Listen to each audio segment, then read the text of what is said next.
Hey, on Top Shelf Podcast, we preview the NIU versus Bowling Green. Got some NIU women's soccer. They're into the semis and the World Series, heading into Game 6. You're ready for some Top Shelf Podcast. Let's go, people!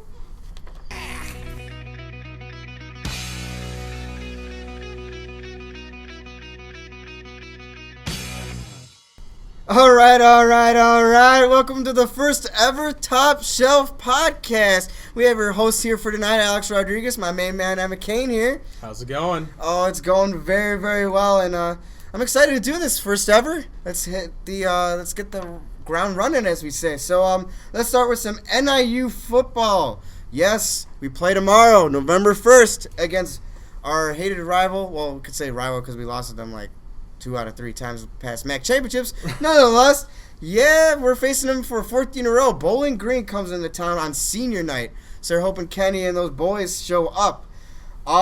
Let's also hope the crowd shows up. Yeah. Because I think there's a much more important game going on tomorrow night, but we will hope that the Huskies do come out on top.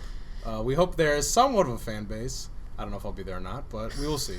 Come on, you're gonna say that I hope the fans are gonna show up and yourself are not gonna show up. I know what's on. I'm also aware. But I mean, you got. I'm gonna go to senior night. History or watch some NIU football, which I can just watch from my front porch, anyways. Okay, Mr. I live in Stadium View, which all you don't know is right by Husky Stadium. So let's just go over the MAC standings right now. Let's go over the East, the dreaded East, because my gosh, let me tell you, the East was promising. Akron would probably roll away. Not so fast. You got some Ohio Bobcats. They're leading the MAC right now, 4-1 in the conference. Akron's right behind them, but tied with Akron for second is Miami of Ohio. They've won 3 straight in the conference. That is shocking. Shocking. Then you have Buffalo coming out there, and then you got Kent State and those Falcons that are coming into NIU. Falcons. Literally. Man, Matt Johnson, I'm sorry, you probably missed somewhere. But then we're gonna go over to the West. All right, you got the Western Michigan Broncos leading the pack in the West at 4-0. We'll talk about them later in the show. Toledo at 3-1. Eastern Michigan and Central both tied at 2-3. And then you got us Huskies. We're trying to get up there. We're trying our best at 2-2. Trying to at least get somewhere. I don't know where, but I guess bowl game maybe. And then Ball State at 1-3. Hey, at least we're ahead of Ball State. At least we're ahead of Ball State. It's better for, losing to Western Illinois earlier in the year, and now we're where we're supposed to be right now. Right. Whatever. So let's just get into the, let's just get this started. Senior night tomorrow at Husky Stadium, facing the worst, and I'm telling you, the worst defense in the MAC. They're ranked not only the MAC, just about the entire NCAA. Yeah, no, they're ranked dead last. I'm not kidding. Dead last in all defense right now. That is pitiful. Bowling Green, where did you go? I'm just saying, we have a really bad run defense here at DeKalb, but you're just not. Where? I can't see you. I put a wanted sign over your head or something. I don't know.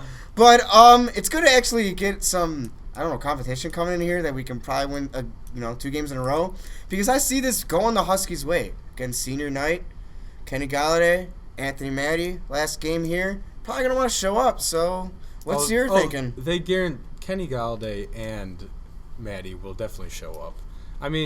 It's very hard to think that this was the MAC championship game last year. Yeah, seriously. We're trying, but Bowling Green just a whopping 0-4 in the conference, and 1-7 overall. Just lost their last 6 games. It's not looking too promising for them. Who did they beat to win that game? Did they beat Buffalo? I feel like they beat Buffalo. I was not watching. Somebody fact checked? We don't have. Oh, it's just us. So can we fact check, like a media fact check? I'll figure it out later, but let's just. It should be a cakewalk. I saw somewhere 48-24. I'll probably say around there 48-20. I'll give them 20, but I just think I'll give Bowling Green 20 if it holds up to that way. I say we at least win by 2 touchdowns. Oh, yeah, by 2. I mean, I don't know what the spread is. It's probably over 20. I mean, I could probably look that up right now. Right, But like, yeah, there's no way the Huskies should not win this game. This game should be winnable. And yes, it's not over 20. It's actually under. It's at 17. Okay.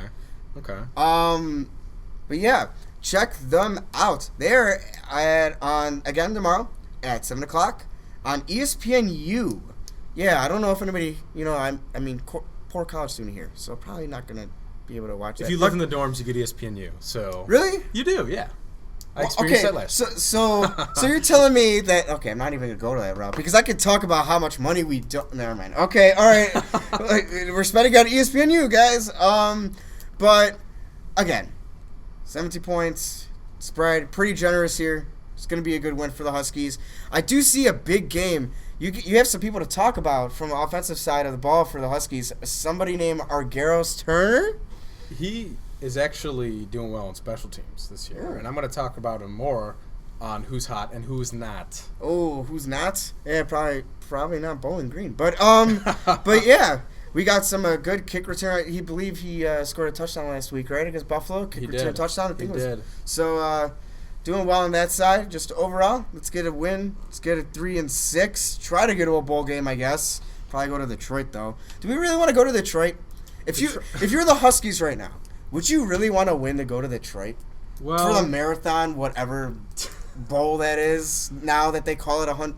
It used to be the Camellia, it used to be something, but it's always marathon something. Well, them getting anywhere, I think, would be ideal, but here's the also question. I know fans want to ask this, so I'm going to ask it from the fans' point of view.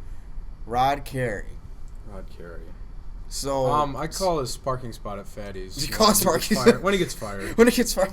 See, here's the problem. You win these games. He wins more games. He beats Bowling Green. He beats Toledo. He beats Eastern and Kent State. He's not fired. Oh, you get into a bowl game. You still keep your job. Yet it's a disappointing season. Definitely. But even if he does win those games, is he really considered like a good coach for this team? He's not. He runs a vanilla offense. Let's run another screen pass. Let's just keep doing that. Let's run a QB draw every first down for Matty Graham. What's that guy's name from the championship last year? He was a walk-on. Oh, we just throw him in there. Walker. Is he like the fifth string now? Regardless. Even Drew Hare with his like torn whatever he had, a broken leg. Let him hobble out there. Yeah, QB draw. Let me tell you right now, folks. QB draw doesn't work every first down. It doesn't work in Madden 17. It doesn't work in NCAA 14. It doesn't certainly work in real life. So Rod Carey. It does work in the old Maddens, however. Yeah, but it does work in the old Maddens. I could play 2001 PS2 Michael Vick Madden and then probably just run everywhere in a circle, in a Z, in like Harry Potter's like Scar and still get a touchdown 70 yards. That's what every kid did in Madden, like early Maddens. Michael Vick just twirling around. That was the greatest. Going 90 yards for a touchdown. Greatest time of my life. You played the Atlanta Falcons only to be Michael Vick. Not just because they had like a good running back core. No, just Michael Vick because he was the cheat code of all cheat codes other than Bo Jackson. Come on, that was so much fun. But anyways, QB draws and screen passes do not work off of an audible. I'm sorry, the option must die by Rod Carey, and it's not our offensive coordinator's fault. It's Rod Carey calling those plays, and I'm sorry, it doesn't work anymore. It hasn't worked since a man named Jordan Lynch has gotten here. It's the only last running quarterback we're going to have. Matty's an exception. He's a wide receiver turned quarterback late because of injuries and due to Ryan Graham not playing well. It's not going to work anymore. Either he needs to change the offense next season or be gone. And the only way this team is going to get rid of him is they're going to go 4-8. True. If they do go 4-8, there's no chance of them getting a bowl game if they go 4-8. Oh no! Wait! Not even 5-7, please. Not even 5-7. They wouldn't even give the MAC getting a 5-7 bowl game. They might give that to U of I because Big Ten. I'll talk about that later. How much the Big Ten is, I think, paying off the AP poll. They would love it. But with Lovey, who's supposedly like hating his life, or there are reports that Lovey Smith is not liking the situation U of I. But anyways, the fact of the matter is, he needs to go 4-8 or he's still back. And fans will not like that. I know attendance is never going to help anyways. Nobody goes to Husky Stadium for games. It's sad. We all know it. I've been here for 5 years. But regardless, I would like to see my Huskies beat Bowling Green to get some sort of revenge. Yeah, that would be nice. From the MAC championship game last year. I mean, it was disappointing, but I mean, just beating up on a very bad Bowling Green this week would be, or tomorrow, would be very nice. Yeah, and we got some players on the Bowling Green side that are fresh faces. Obviously, Matt Johnson, he gone, so you put in a freshman QB, not doing so hot. He probably will talk about that later, but like, just all in all, I mean, when Dieter left to transfer to Alabama, it's not the same Bowling Green team. Sorry, Falcon fans, you came to play for your rivalry, the I-75 against Toledo. Other than that, but yeah, I could say the same way about the Huskies. But let's just transition to more some MAC football. Let's talk about those Broncos from Western Michigan. Caleb Zoo's all fired up because I think they're going to a big bowl game this year. They definitely are. Just 0-8. You mean overall. 8-0? I'm sorry. Yeah, 0-8. I just looked at the 8. I mean, you look at Bowling Green, you see the O, and then you look at Western Michigan, and then you get a little mixed up. Yeah, you're right. But continue. So 8-0 Western Michigan. They just the dominant team in the MAC this year. Definitely going to a bowl game on New Year's. Well, you think New Year's? I believe they should get New Year's. Right. Now, if we go down the AP poll, hold on, wait 1 second, because we have some spoilers for y'all. If you haven't checked the AP poll lately, the new one that just came out yesterday, you have your usual suspects. The top 40 got Bama, Michigan, Clemson, and the Washington Huskies. Not our Huskies, but their Huskies, to round up the 4 for the playoff. And then you go on the rest of the top 10. Yeah, Wisconsin at 8. Come on. The Big Ten's pretty good this year. But 6-2? They're 6-2. Big Ten's they're a a good two-loss team. Yeah, I don't care. The SEC is usually a better big conference. The ACC is a dominant conference. 6-2 in an 8 spot in the top 10 is unacceptable. At that point, you're telling. Yeah, but you got to look at who they lost to. But they lost to Ohio State and in a close game, and then I think they just beat Nebraska in overtime, right? Yeah. Those are top 10 teams, man. Yeah, but that doesn't mean anything. It doesn't mean squat. When you're disrespecting Florida, who's 10, thank God they got the 10. Better team with a better record.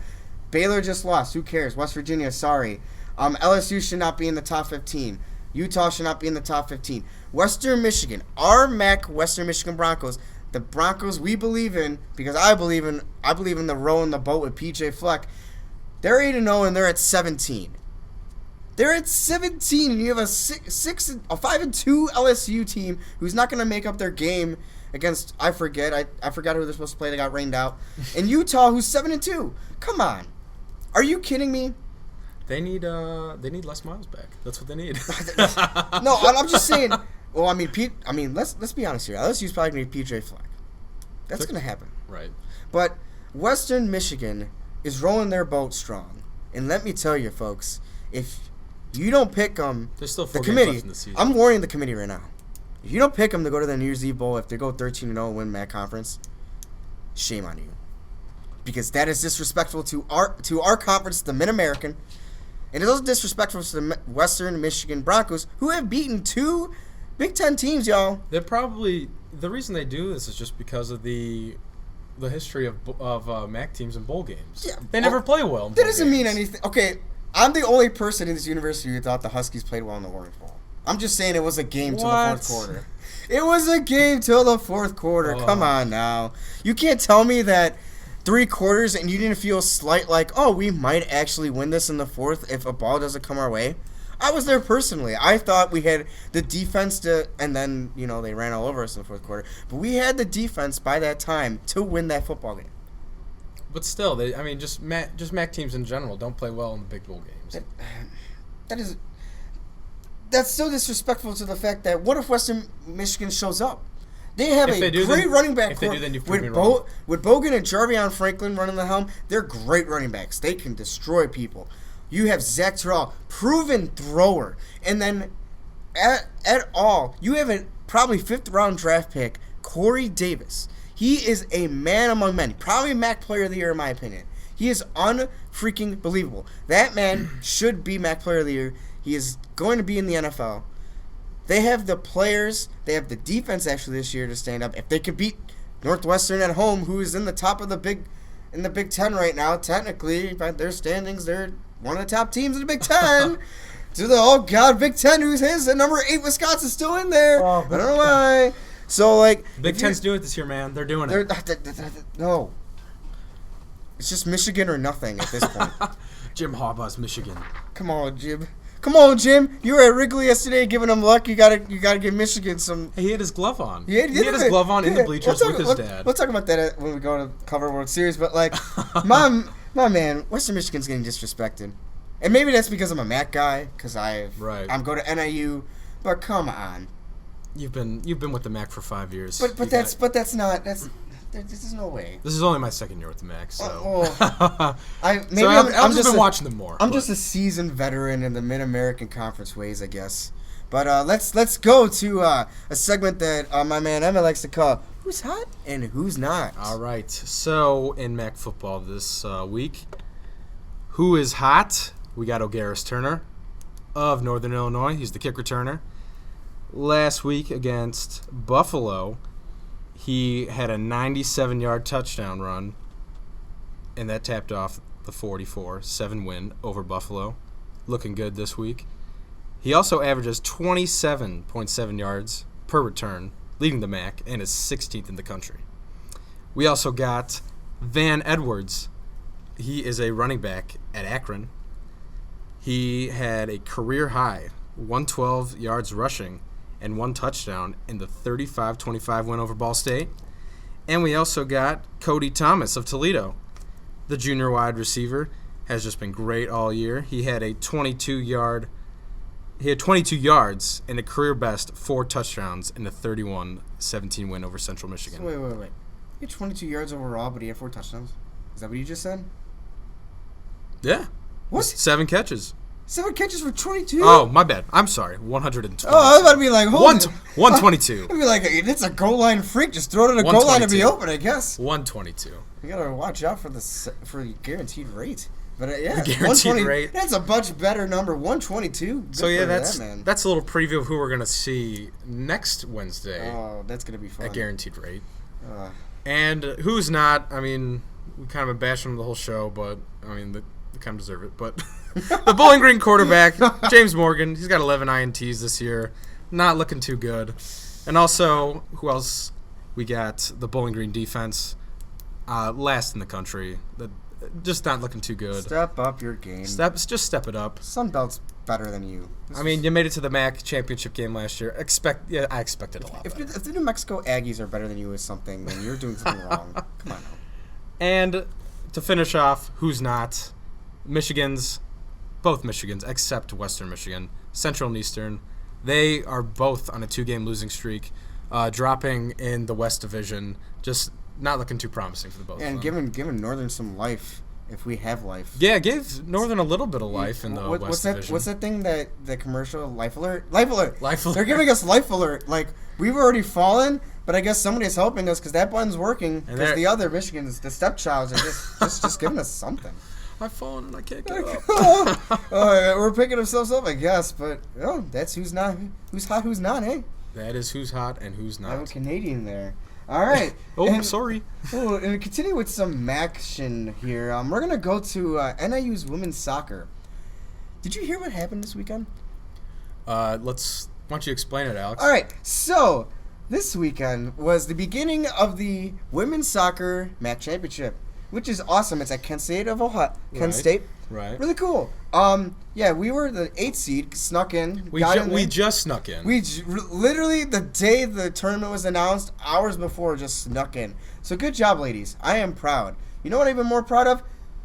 You beat the top seeded #1 Ball State Cardinals. Not just a rival, the #1 in all the MAC to go to the semis. It's unbelievable. I was not expecting this at all. No. Was not expecting it at all. And in 2 months, they could barely score.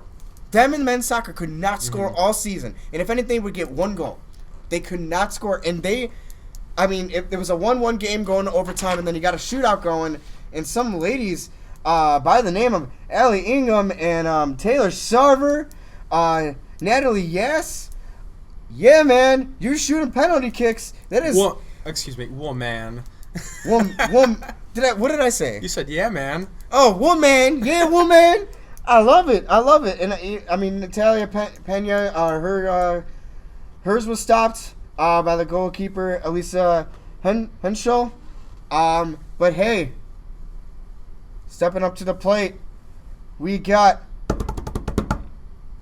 Drum roll. I'm trying to find it. Fact checking. I think it's Haley Cummins who shot for Ball State, and I think I can't find it. Oh no, I lost it, guys. Right. I can't find the stat, but otherwise we won. We will not know. We won.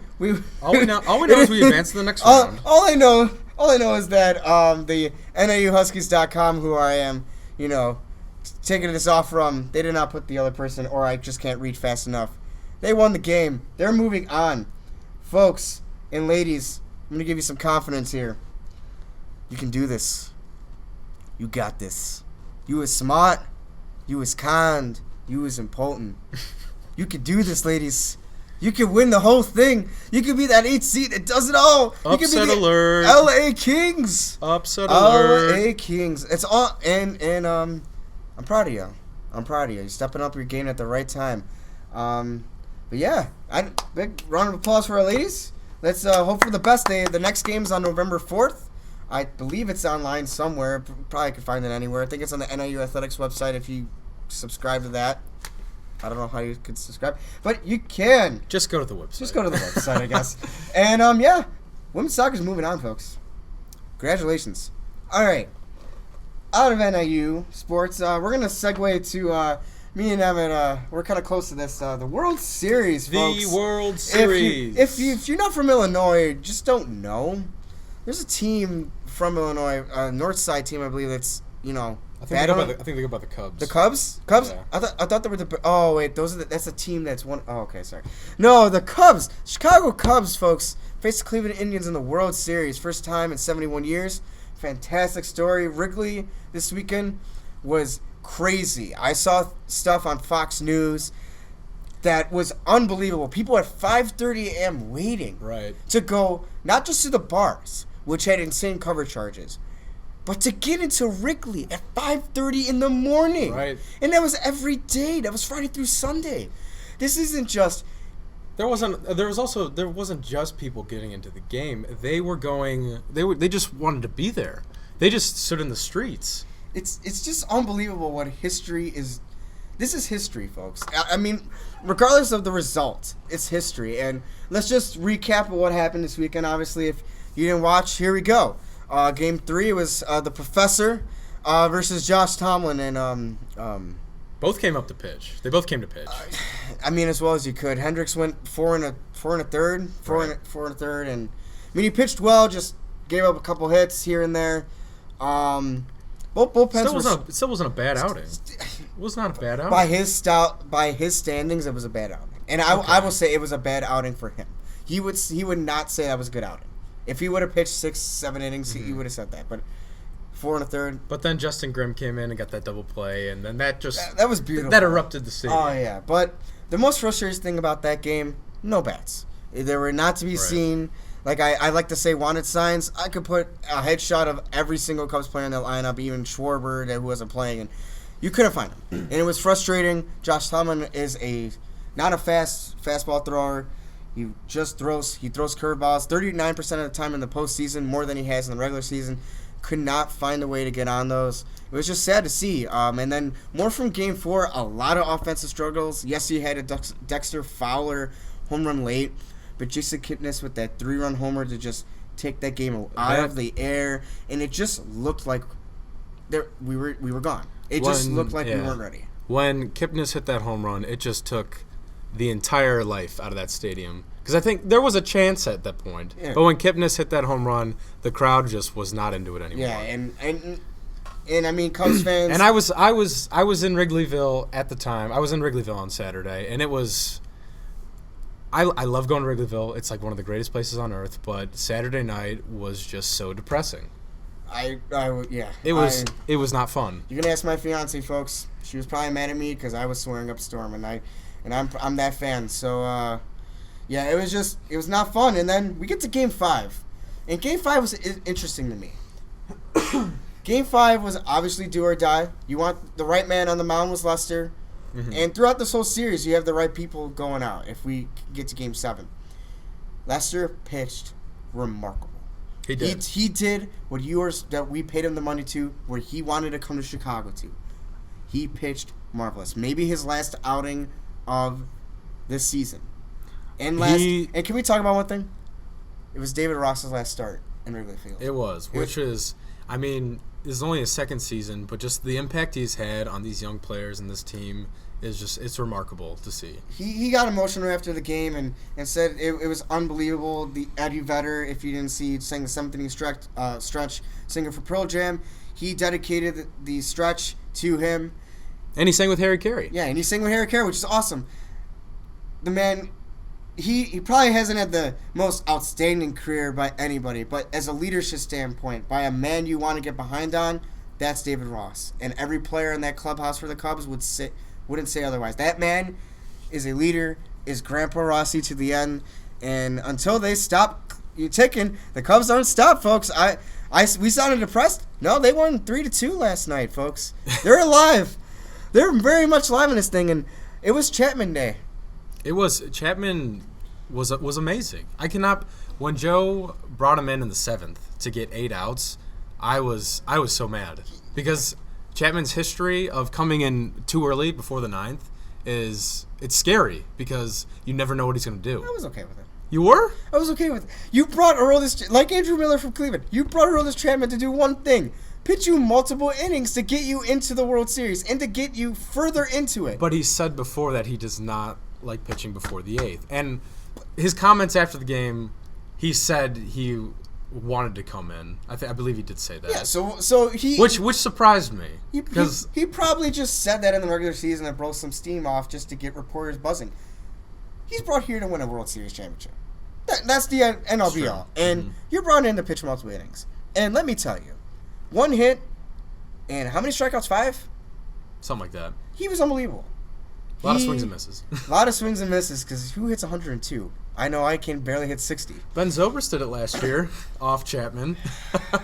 He hit a home run and where did the Reds play? Great American Ballpark? Great last place.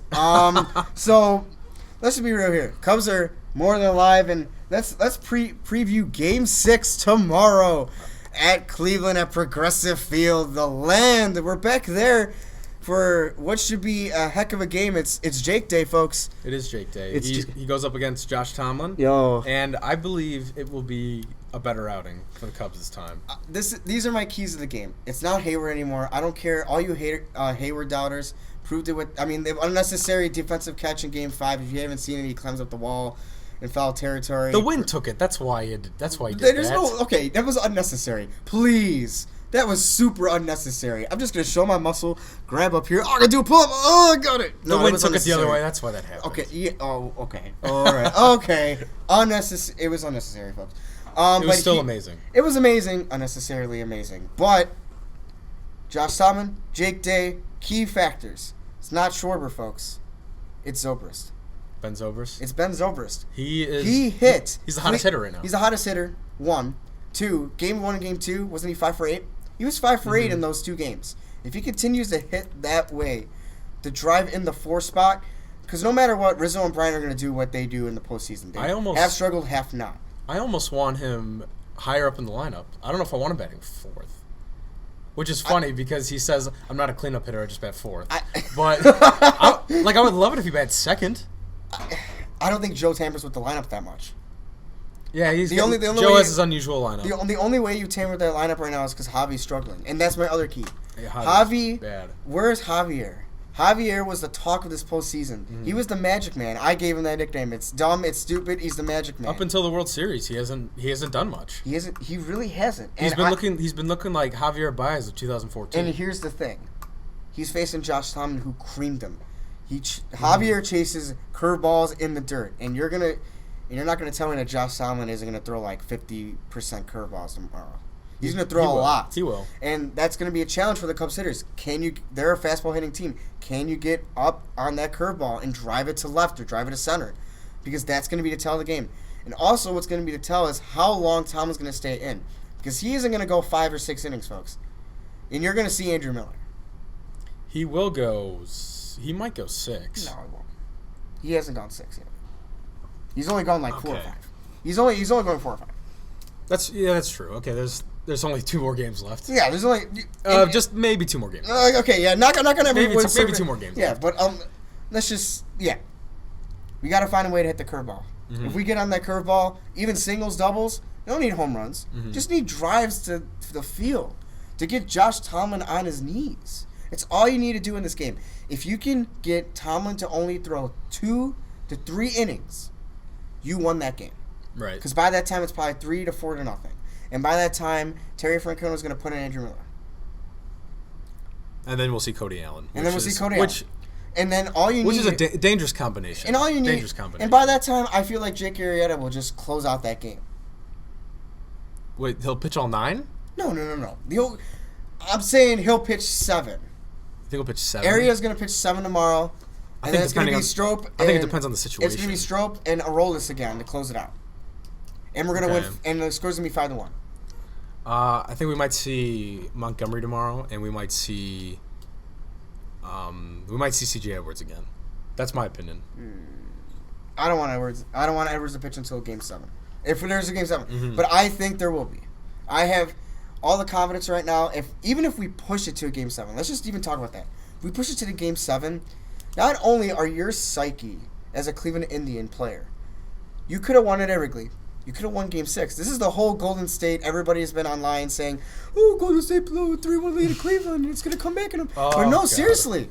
This might come to bite them if they can't finish them off. The Cubs aren't a scrub of a team, a wild card team that just made it. They were the best team all regular season, by far none. We have the starting pitching, and I don't think Corey Kluber, he's not Madison Bumgarner. He's not going to pitch that well. He's going to pitch well, but he's not going to dominate. He's in Progressive Field. We're talking about a potential Game 7 here. Yeah, we're talking about potential. He's at Progressive Field. He'll go as long as he wants because there's no more game after that. I mean, and that 2-seam, the Cubs cannot hit that 2-seam. But it also depends who's umping, because this series Joe West is tomorrow, isn't he? Oh my! Please don't tell me that Joe. I'm pretty sure Joe West is behind the plate. At tomorrow. least it's not a potential Game 7, but for us it's Game 7. Oh no! Don't say Joe West. Of all umpires, it has to be Joe West. And this isn't just a Cubs fan thinking. This is baseball thinking. Joe West has made the game more about him than it is. Especially even as Sox fans. Yeah, even Hawk Harrelson goes off on Joe West. He did it once, like about probably 6 years ago. Yeah, that was like one of the funniest things ever. But no, Joe West he's just not a good umpire. And then wasn't he the guy that got Galarraga? What was that guy's name from Detroit? Galarraga? Armando Galarraga? No, he did not blow that call. Who was that? That was Jim Joyce. Oh yeah, that's right. Jim Joyce is a good umpire. He just made he just choked. Okay, all right, never mind. But anyways, Joe West, you hope that Joe West doesn't blow this game. If he misses calls for Arrieta, I'm going to tell you right now, Joe Madden might be kicked out of that game faster than you can say Joe Madden's name. I can see that happening like that. And it's going to be fun. That's not going to be fun. You need him. No, you don't. Yes, you do. What manager getting ejected gives a fuel to the fire? Come on now. You see those boys? You need him in the dugout. You need him in there. I think we'd be fine. What's the noise? There's a noise there. All but right. we'll be fine. Okay. I think we'll be fine. But anyways, Game 6 tomorrow. Doing this. What? So my keys to the game. All right. Dexter Fowler needs to get on base. You go. Me go. When Dexter Fowler gets on base, the Cubs win the game. Yeah. Even in was it Game 4? He got on. We got off to that early lead. but the Cubs just Cubs just couldn't capitalize after that. Yeah. So that was just the upsetting thing. Even in the regular season, you saw in the regular season when the Cubs went on that huge losing streak in June, he was on a DL. You need Dexter Fowler to produce in this lineup, and that's how the Cubs win the game. And also, Chris Bryant. Thank God he hit a home run last night because he was IMA too. He's been IMA this whole World Series. He's been brutal this whole World Series. Thank God he came through. He needs to step it up again in Game 6. Could I also put a late one for both of us? What's Eddie. That? Our offense needs Eddie too. Addison Russell. Edison Russell needs to show up. He's been okay. Defensively, he's been outstanding, making some great plays. Right. Hitting wise, man, if he hits, that's how our offense will go. Seeing that 22-year-old swing that bat, and he's the one that could probably get it off that left field. So, hoping for a Game 7 as faithful Cubs fans, but let's play one first on Jake Day. Let's go Cubbies. Let's go Cubs. All right. Next thing we got here, we've got some Bulls. I'm telling you, we started our podcast and the Bulls ended. But, I mean, they probably ended in the fourth quarter. Like the beginning of the fourth. Because, did I say fourth quarter? I'm sorry. Did it? In the fourth, yeah. In the fourth. Yeah. But anyways, that game was over. They were facing the Nets. What was the score of that game? The final score, 112-79. No, I got here 118-88. Oh, it didn't update. Sorry, ESPN, you lied. It was 118-88. 118-88, yeah. So they won by 30 points. Well, I mean, Bulls Brooklyn's not good. good. Brooklyn's not good at all. Bulls off to a hot 3-0 start. That hot 3-0. Let me tell you one thing. People were doubting how old Dwayne Wade and the run and gun type of Fred Hoiberg offense. All right, it's only 3 games. But for we're measuring on the whole NBA right now. 3 games, we're looking pretty darn good. Not saying it's gonna last. Oh, season ends today. The season ended today. Golden State doesn't make the playoffs. Wait, really? There's no way. What? So the first time the Bulls were 3-0, guess who was starting at shooting guard? Who? Michael Jordan. Oh, big MJ? In the 96-97 season. Oh, so wait. So you're telling me there's a chance this could be like 96-97? Well, we did face the Celtics, the Pacers, and the Nets. Okay, so we haven't faced the Cavs yet. 2 out of 3 quality teams in the East. Oh, come on. The Pacers are a quality team. The Celtics. I went on. The Nets aren't a quality team. I said 2 out of 3. The Nets are awful. Even Brooklyn knows that. The Pacers are okay. Pacers are probably. I still say the Bulls are like the 7th or 6th seed. Yeah, and the Pacers will be ahead of them in the 5th seed. They have an all-around team. Do you see Miles Turner lately? Miles Turner can shoot the ball. He's gotten better. Okay. And PG-13 and Monte Ellis, the Pacers are a good team. And Boston's quality in the East. Not saying that they're going to do much in the West. But even then, the West is a joke this year. But let's just get on the point. Great start by the Bulls. Great start. Love seeing it. Let's hope they continue this streak on Wednesday. They're going to Boston. They're going to Boston. They're going to Boston to face Isaiah and those Celtics. Can I give a scenario? I really wanted KD to go to Boston. And I'm Kevin Durant? Yeah, I wanted KD to go to Boston. He should have stayed in OKC. Why? What do you mean why? Why? They're not going anywhere. They weren't going to go anywhere anyways. All you had, if you're not going to, in 5 or 6 years playing with Russell Westbrook, and you're still not getting farther, going to one finals trip and getting blown out by the Miami Heat, if that's what you're telling is success, that's not successful. They should have won a championship with that team. Well, the Thunder should have won one. You have 2 of the best top 5 players in the NBA, and you can't do anything. Well, it's also hard when they went to a finals. They went to and they faced LeBron James in the Miami. That's Heat. what I just said, though. They couldn't win anything except going to one finals championship, and then last year blowing a conference semifinals lead to the Warriors. Right, but it's the. That was the MLB. He pulled the Jason Hayward. If you can't beat him, join him. Oh, I mean, okay. Let's just pull it out right now. We can't compare Jason Hayward and watch KD have a year like Jason Hayward does. Watch him be bad. KD had 37 points in Phoenix a couple nights ago. Okay, that's one game. We got a whole season. We got a whole season. All right. Well, anyways, great start by the Bulls. Dwayne Wade, love that red and white on you. Going to Boston on Wednesday, 7 o'clock. Go Bulls, go Bulls, go Bulls. And let's transition to the other team in the UC, the Blackhawks. And, I mean, they're doing fine. Let's just put it here. Record-wise? The penalty kill unit? Record-wise. In the standings right now, not doing terrible. They're in the playoffs. Not doing terrible. They have 11 points overall. They're 5-3-1. Cool. I believe it was Jonathan Toews that said all you got to do is worry about making the playoffs. I mean, in hockey, that's all. Hockey's a anything goes kind of sport in the playoffs, right? In my opinion. Like I said earlier, LA Kings 8C that one year, could not expect that. But anyways, beat the Kings 3-0. Hossa got us 502 or 501, 502.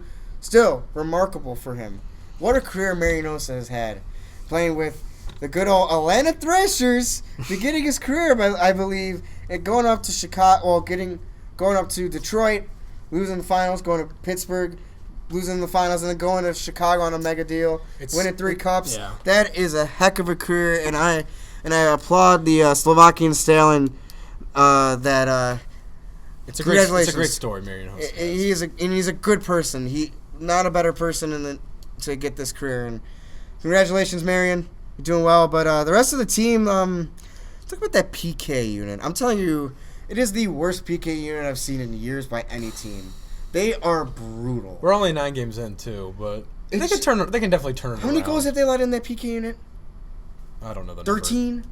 It was 11 the other day. It has to be 12 or 13. They have at least one PK goal in every game so far. Mm-hmm. Okay? That has to be a record somewhere. They're just awful on the unit. And it's not because Kruger and those guys are old. It's because we're young on the defensive side. Right. Roosevelt's old. But you have in the PK unit, I believe it's isn't Mott on the PK unit? Taves isn't even on the first unit. Either way, we're just young as a whole team on the defensive side, and that's what's killing us. We're not getting our assignments ready. We're not as aggressive on the unit like we used to be in past years. So it's hard for us to, hope to make a playoff run when our PK unit is just the worst in the NHL right now. Right. And we'll hope that, gets better. Again, couple good wins last time. We lost to the Flames 3-2 in the shootout. But then we came back in overtime against the Devils. Didn't Kruger make that? I'm pretty sure Kruger did make that. The traitor. The traitor. Oh, there's so much. But yeah. Is there a couple? No, you mean Frolik. You mean Michael Frolik, sir. Kruger's still on the team. No, not Kruger. Yeah, you're thinking of Michael Frolik. There's another old Blackhawk on that team. Yeah. Michael Frolik was that traitor. Not just Frolik. There's another whole Blackhawk on that team. Anyway. But anyways, it was a bad loss, and finally, I love beating on the Kings. Everybody's beating on those LA Kings. Well, Jonathan Quick's out for a good period of time, but Jonathan not so quick. Well, it showed it in the USA in the summer. Anyways, but next game is actually tomorrow at 7:30 here at the UC against Calgary again. I'm hoping to get 3 in a row for the Hawks. I'm hoping that PK unit stays well. Corey has been outstanding in the goal. Obviously it's Corey, and you're gonna have haters. And then you're gonna have the people that are actually good Hawks fans and believe in Corey. You got to believe in Corey. I hate the Hawks fans that just come up online and after 2 games, Corey sucks. You're kidding me. Crawford. After two cups, you're gonna tell me that Corey Crawford's on a top 5 goaltender in the NHL. Also, I like during the playoffs what they're doing at Wrigley, where they were yelling Kluber and Kluber. Just for all the pain that they had suffered from when people did that, or to other fans did that to Crawford. I honestly think we should have taken the high road. But you know what?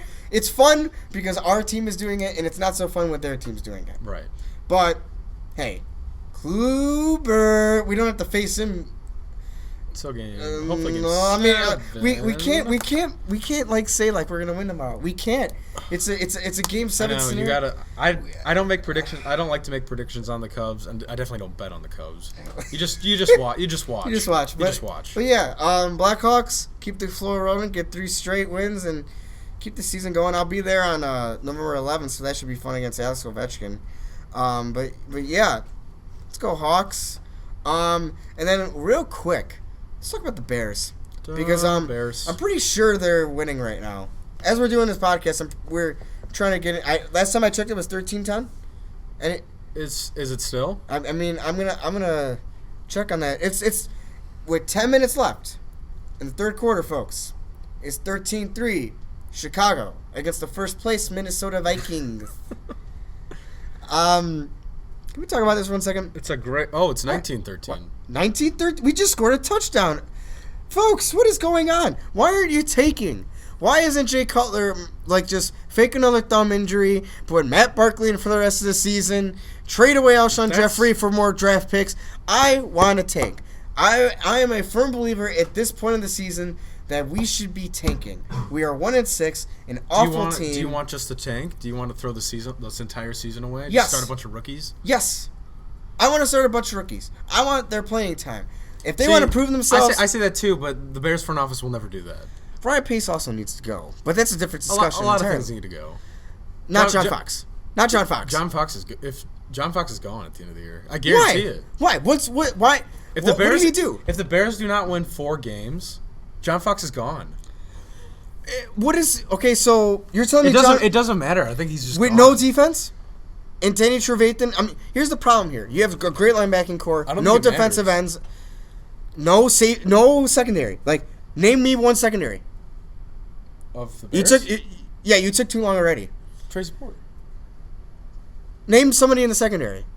Tracy Porter is like a skeleton. Name somebody in the secondary. It's Halloween, everybody. Happy Halloween. He's a skeleton. That much. Exactly. No, that's not even the point. The point is they have no secondary. It's awful. It is pitiful. It is just bad. I do not blame John Fox. John Fox is trying to coach a team that is uncoachable. I don't blame him either, but 2 bad years. I think the front office is just gonna can him.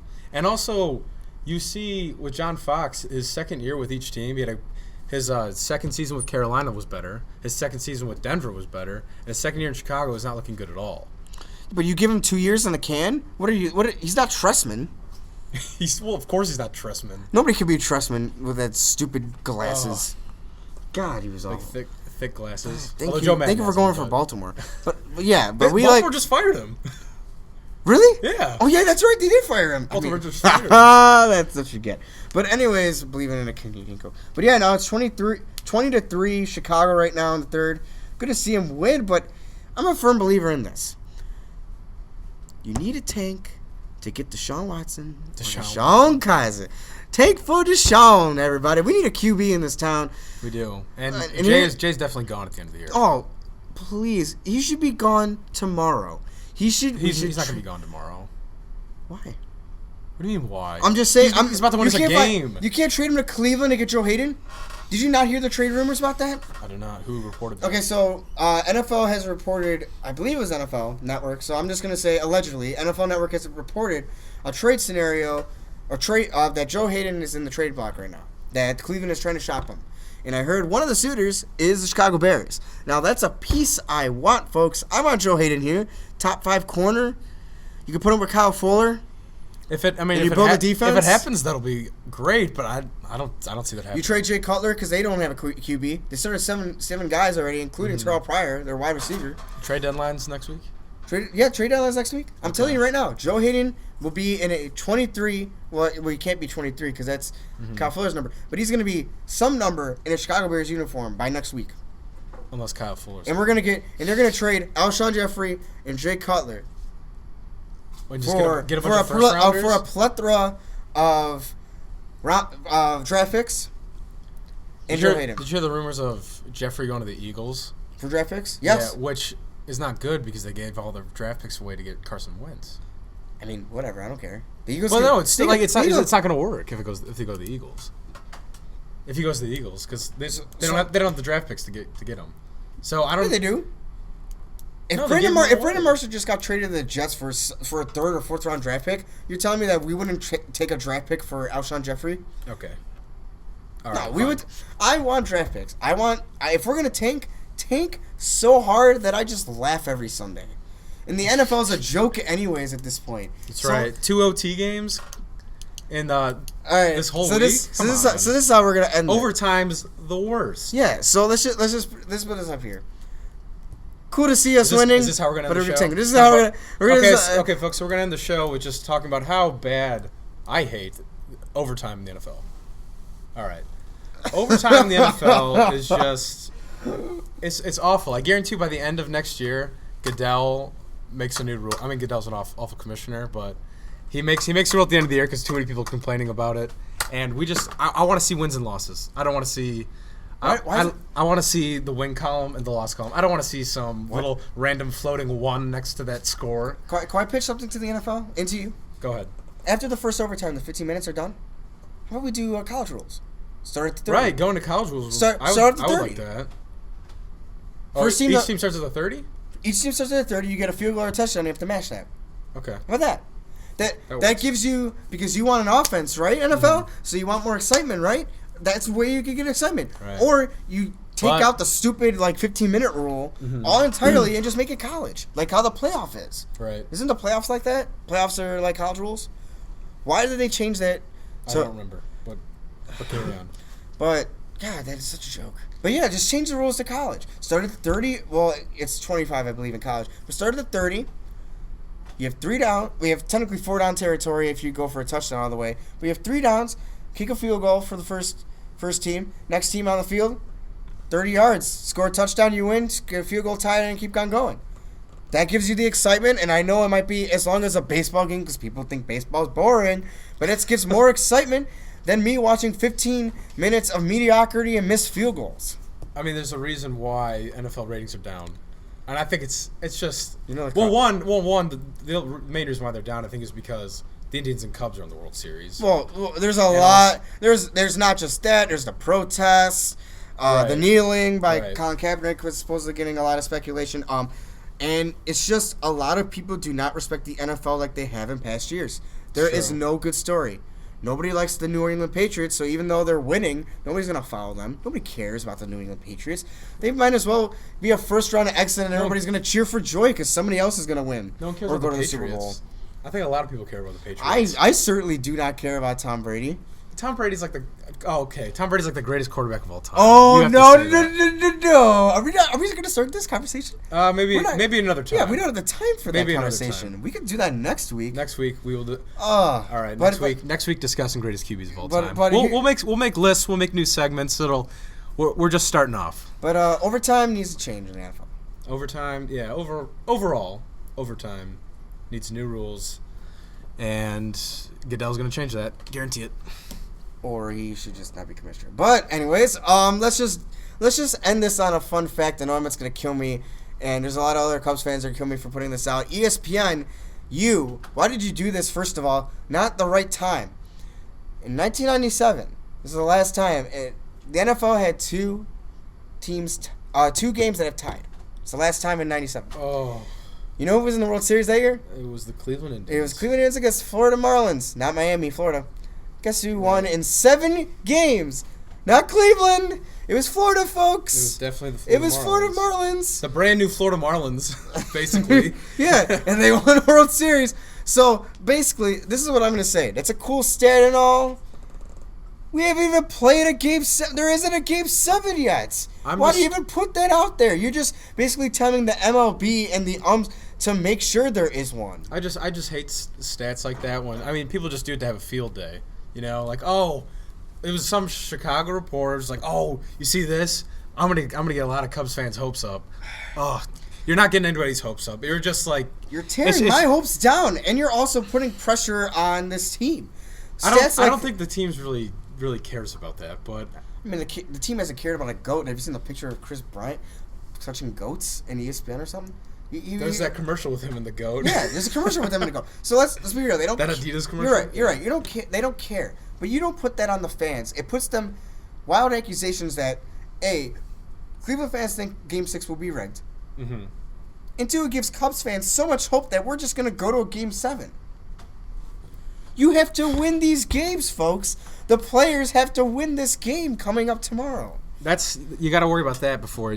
Baby steps. ESPN, you blew the gun on this one. And that, my friends, is the end of the first Top Shelf podcast. Next week, I can't preview next week because we don't actually know what we're talking about. But I'm pretty sure we're going to talk about MAC basketball because, folks, that season's going to get underway pretty soon. I'm excited for both women's and men's. I think guys, we're gonna go into the tournament. I think we're going to Cleveland. Nobody wants to go to Cleveland except the Cubs right now. Men's and women's. Men's and women's. They're making a trip to Cleveland. They both look really good this year. All right, and thank you for joining us, folks. Top Shelf Podcast is all done. Stay safe and go, as always, go Huskies. This is Emmett and Alex here. Good night, everybody.